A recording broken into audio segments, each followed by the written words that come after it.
Welcome to Esalen Live, where we chat with change agents and swim deep waters in an ongoing exploration of human potential. I'm your host, Christine Chen. As we start to see more outward signs of emerging from COVID shutdowns, we might begin to wonder, how can we emerge as better souls from the inside out? Our guest today is going to chat a little bit about that. His name is Ken Dychtwald. He's been on a long soul searching journey of his own, much of it at Esalen. He's one of only two winners of the Esalen Prize, the founder of Age Wave, the author of 18 books, and is considered one of Esalen's elders. His latest book is called Radical Curiosity: One Man's Search for Cosmic Magic and a Purposeful Life. He will be generously donating all of his author proceeds to Esalen. So we welcome Ken Dychtwald here on Esalen Live. Hello, Ken. How are you? I'm good, Christine. Great to be with you. Great to see you. So, did you go to Esalen in search of cosmic magic? What exactly is that? I, this was way back in the 1960s. Went to college to be a physicist, and I wandered into had to take an elective in psychology, which I didn't even know what psychology was. And it was the psychology of human potential. And it was about the work of masters in Houston. It was, Will Schutz, his book Joy. It was Abe Maslow, Fritz Perls. And at the end of the semester, I tuned in, turned on, and dropped out. I actually quit school and moved to Esalen, where I took my first 5 months of workshops as a 20-year-old. And then I returned and wound up living in Esalen and Big Sur between 1970 and 74. There's a picture of the young me. I wrote my very first book, Body Mind, when I was 22 and teaching yoga and running encounter groups at Esalen. And then for about 25 years, I led Body Mind workshops. And then I began, as my career in gerontology flourished and had me on the road a lot of the year, I began to think of Esalen as sort of my home and my community away from home, a place to retreat each year and kind of remember which way the river was pointing. And then Michael asked me if I would run a fundraising weekend when there was the risk of Esalen having lost some of its property to a mudslide, of Esalen having to close down, and I just simply would not allow that. So I did that, and then I did it again and again, and 11 years of those fundraising weekends, and we put Esalen on good footing. And I guess I've been a supporter and a lover of Esalen for little over 50 years now. Well, this is a picture of Esalen 50 years, and there you are. What is the magic of Esalen? What would you say? How would you describe it? Because you live there and have been connected to it for decades, 5 decades, right? Yeah, 5 decades, and what interesting decades they've been. I'm going to say, first of all, that everybody I know has got their own sort of narrative about what they think Esalen is. So I offer mine just as mine, but maybe there'll be some common ground. First, when Michael and Dick dreamed this up, it was kind of a big idea. I once asked Michael what the idea was, and he said, we're going to try to bring God to earth. And I thought, well, that's a pretty aspirational notion. But it was a big idea, an environment and an institute to explore the boundaries and the possibilities of human potential. And I would also tell you that for me, Esalen has been a place where I've been lucky from time to time to have some big ideas. It's a place that encourages big thinking, big feeling, big dreams. Second, and there are three, for me, Esalen has been a place of magic. So much in our world is routine. It's non-organic anymore. It's formula. It's tech. That for me, when I come to Esalen and I'm pulling down that highway and I'm driving down that driveway, I just never know exactly what's going to be there. I've often felt if a unicorn met me at the front gate, I wouldn't be surprised. And the nights are so gorgeous, and the people come from everywhere and different backgrounds. And so it's a place of dreamy magic. And third, I want to say that particularly at night, Esalen is a sanctuary, and it's a benevolent sanctuary. A little bit of the old hippie "make love, not war." It wasn't just a slogan. It's a way of feeling and being at Esalen. Treat people with kindness and give people a space to explore, to heal, or to mend, or to grow. And there have been some nights where I've looked up, where I've been visiting, when I see the galaxy swarming. I try to get down there when there's no moon and there's clear sky, sometimes, and the galaxy is swarming, and it's just on fire. And I think, wow, it's not out there. We're in that galaxy. And having been fortunate enough to spend time at the Louvre and at St. Peter's Cathedral and at the Blue Mosque and all sorts of other wonderful places. I've seen Da Vinci's work at the Sistine Chapel, but there is nothing in my mind more spiritual than the Cathedral of the Sky that swirls around Esalen. So for me, big idea, a place of magic, and a kind of spiritual sanctuary. Yeah, it's very humbling to be there. It really is. You really feel how small you are and how big your ideas have the potential to be. If you're just joining us on Esalen Live and you're joining us via Facebook Live, please definitely comment or ask your questions. We're with author Ken Dychtwald, considered one of Esalen's elders. I wanted to ask you, part of the journey at Esalen is to isolate and go inward because it is so remote. And then hopefully we emerge, like you said, with some kind of exploration of our own potential. Did you have moments of emergence that you remember that you can share with us that might inspire us during this time? Because we are inward and we're about to emerge into a different world than we even thought was going to ever happen to us as a collective global society. Can you share with us what some of those things might be that could help guide us? Yeah, let me relate it to this COVID situation we've been in. Um, I was taken by and friends with Joe Campbell during the 1970s, who was one of the formative beings who taught at Esalen, and his ideas about myths and stories and how they shape the way we think and feel and dream and activate ourselves. And I've been watching when COVID began, it was as though the whole world was kind of put into a near death experience. That all of us thought, wow, I might die, or somebody I love might die, or at the very minimum, the life I've been living has just died. And I watched the way people had different narratives working. Some people were in the Chicken Little narrative, the sky is falling. This is terrible. Everything is terrible. We're terrible. The other was the Hatfield McCoy's story. You're bad. I'm good. I'm good. You're bad. I mean, the divisiveness was kind of horrible. And then some people were in the Humpty Dumpty thing. We've fallen apart and we'll never get back together again. I chose, partly because of my Esalen experience, to think of this as a caterpillar transforming into a butterfly, that we've been in a chrysalis period and it's been uncomfortable. It's been different. All of our usual everything has been kind of twisted like a Twilight Zone episode. But my feeling is for now that we think we might do well to think of this as having been a period where we're all kind of told to go to our rooms and do some deep thinking and think about who you care about the most and what aspects of yourself matter the most and drop the others away. And when this COVID, we see it in the rearview mirror, and I hope that will be over this next year, that we can reemerge individually and collectively as better versions of ourselves and maybe more kind, more interdependent, more able to think of the collective, not just our own personal satisfactions. And since my field began as the field of the psychology of the body, but then I got involved in the early 1970s in the work of gerontology. I think for those of us too who are in the process of growing up still, what are our obligations? What are the ways we can give back? If we're getting a little bit of resiliency and a little bit of emotional intelligence from having lived all these years, is the idea of it to simply be self-oriented? Or maybe one of the big takeaways from COVID is that we all, especially those of us who are a little bit older, might do well to be a little bit more collective oriented. How do I concern myself with the well-being of not just my wife and I and our kids and our neighborhood, but people who may not be as fortunate, people who may be struggling more, folks from other parts of the world, people who may not have come out without terrible hardship from this virus.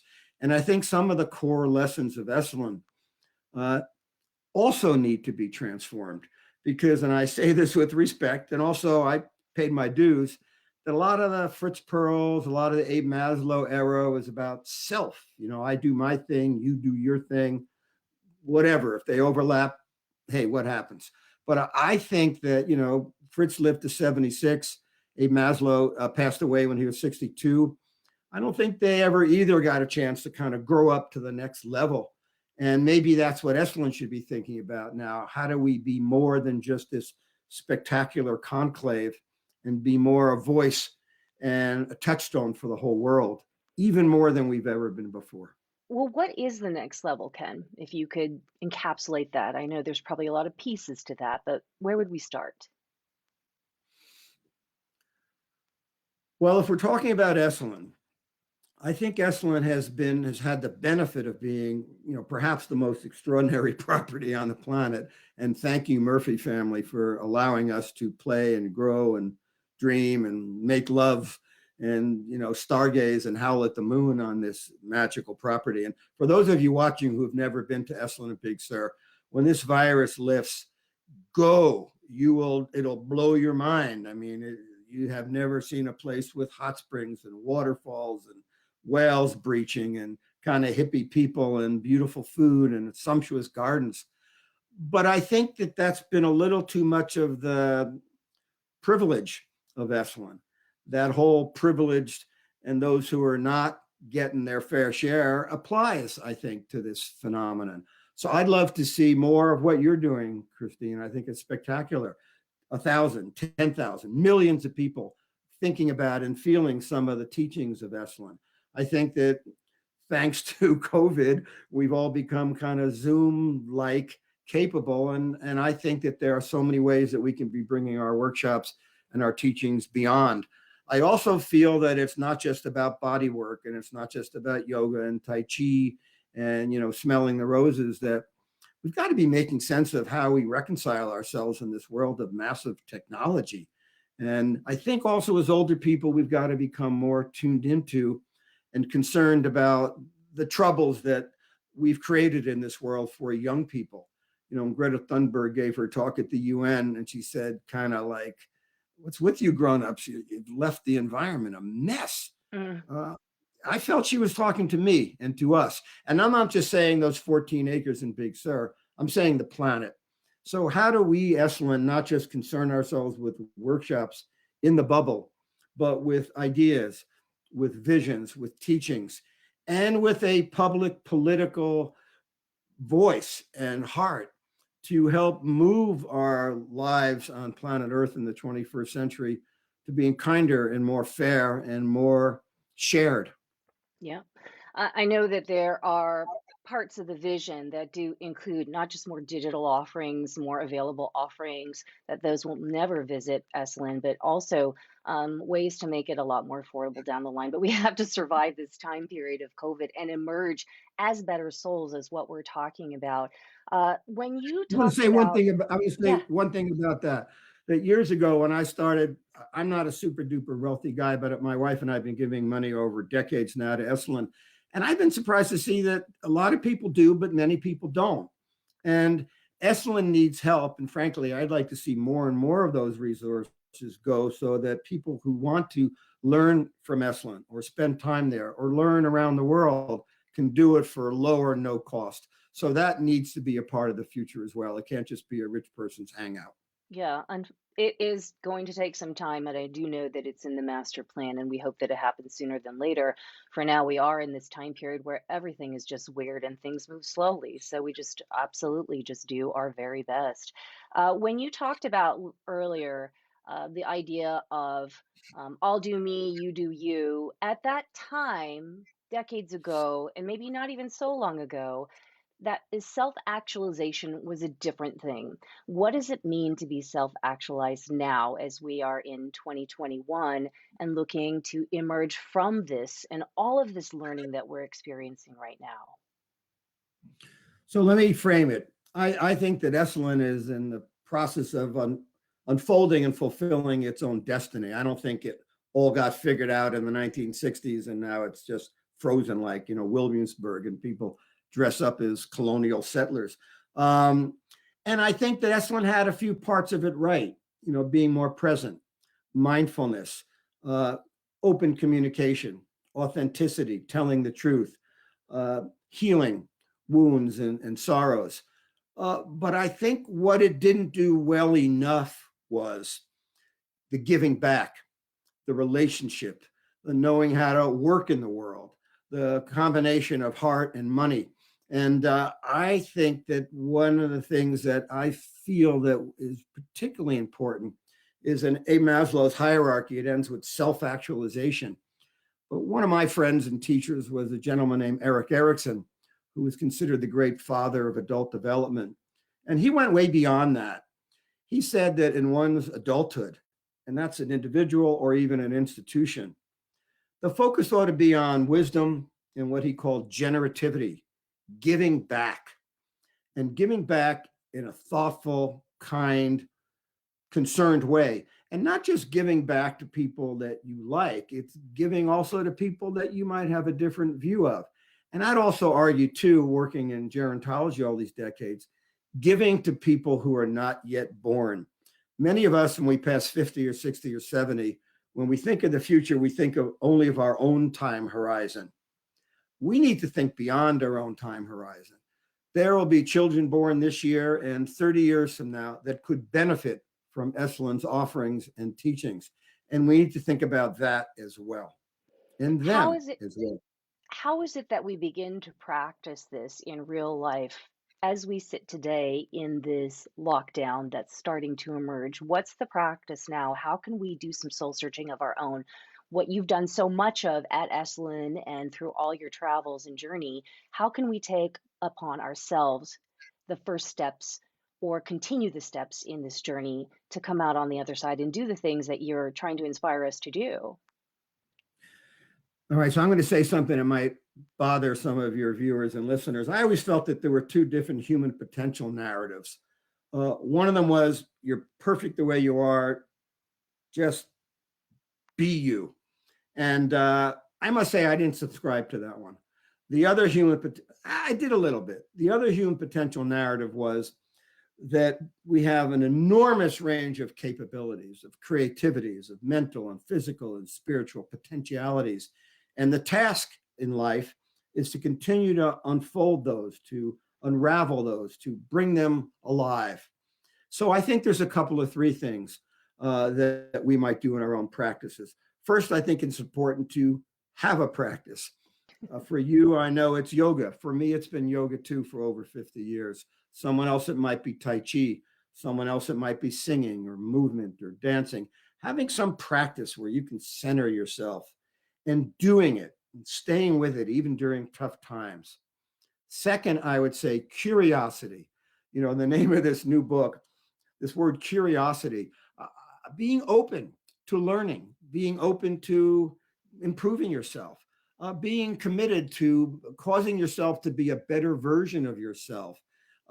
Is something we should always be pursuing. It's not just you're fine the way you are. We're here to continue to evolve to kind of a higher level of consciousness. And the third thing I'll say, I learned from another Esalen teacher, Houston Smith, who had been the head of religious studies at MIT. And I did his last interview in his 90s before he passed away. And I said, Houston, all these extra years of life you've lived beyond many of your teachers like Aldous Huxley and so on, what big lesson would you give us in terms of our personal practice for how we can be better humans? And he looked at me and he said, Ken, we should all focus on being a little kinder. Mm. So for me, having a personal practice, second, always continuing to grow and learn, whether you're 22 or 92. And three, trying to practice kindness, even though, you know, there's some days I'm grouchy and angry and I don't like some of the TV networks and I'm horrified by what happened in Washington these last 4 years. But I have to keep reminding myself that kindness is kind of a choice.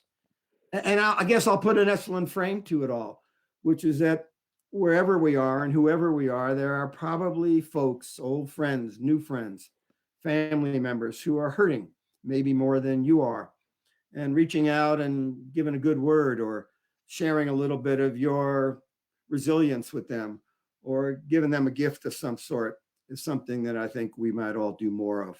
Hmm. If you're just joining us on Esalen Live, we're on Facebook Live with Ken Dychtwald, the author of Radical Curiosity and considered one of the Esalen elders. Last couple of minutes, if you would like to ask him a question via the chat. I did want to ask you about this idea of getting older, since you mentioned it. Something that either we reject or embrace or just try to ignore. I mean, there's all kinds of reactions to getting older. And some would say there is this idea of that we're descending into the later life, the golden years. But I think that you and I have talked about how this is really an ascension into our higher wisdom. Can you share some of that with us as we're trying to look inward to go out into the world when hopefully this resolves quickly? Be glad to. Let me put this in perspective. First of all, I got working in the field of gerontology and I was 24. And I was always the youngest kid in the room for decades as I was writing books and sitting on boards and advising governments. And now, boom, during COVID, I turned 70 myself. So I speak a little bit more from personal trauma and experience than I do when I was a kid. Uh, but yeah, in my last book, my 17th book, which came out last year, I talked about life's third age, which, by the way, for your viewers and listeners, starting in March is going to be a PBS special airing. Just check your local PBS public television station and you'll see life's third age. One of the things I realized was is that throughout 99% of human history, the average life expectancy worldwide, believe it or not, Christine, was under 18. So people live to be 50 or 70, but very few people live that long. Most people died relatively young. So there were three ages of man and women. First age was 0 to 30, identity formation, finding a partner, making sense of who you are in this world. Then 30 to 60, career pursuit, forming a family, love, relationships, maybe being a parent. And then most people passed away by the time they were around 60. But now, based on incredible breakthroughs in longevity during the 20th century, living to 80 or 90 or 100 will become commonplace. And I know some geroscientists who actually believe that some of us might live 120 or 150 years, which might be weird. But let's just think in terms of 100. So we've got another 30 or 40 years of life that humans have never had before. For example, boomer generation, which I'm a part of, we're going to have 2.5 trillion hours of extra free time over the next 20 years. And so the question is, what do we make of this new third age of life? Last year, before COVID, the average retiree in America watched 48 hours of television a week. And I'd say, I don't think that's the point of it. So, in our maturity, it's not only a time to relax and have fun and have new freedoms, but I think it's also a time to teach, to share, to help those who are younger, and to be elders again.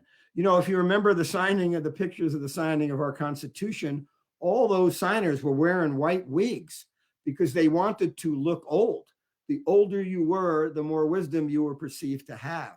We had kind of a flip flop during the 20th century where everybody thought it was better to be young.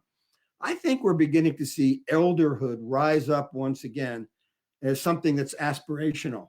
That the idea is not to try to be a 20-year-old for 80 years, but to age into yourself, to continue growing.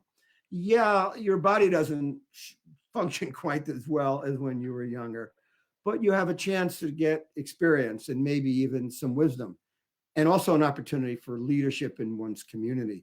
And I think we're going to see more of that in the years to come, that our elders, rather than going to the sidelines, will be stepping forward and being key to guiding us towards a better future Yeah, I together think with the young. It shouldn't be together. just old or young. We have 6 generations of Americans alive right now. For me, the idea of it is to bring the whole tapestry of all of our generations more stitched together, with elders not being kind of the useless bunch, but rather being the leadership bunch. Yeah, you said it so beautifully, multi-generational, the elders coming more into play than ever before.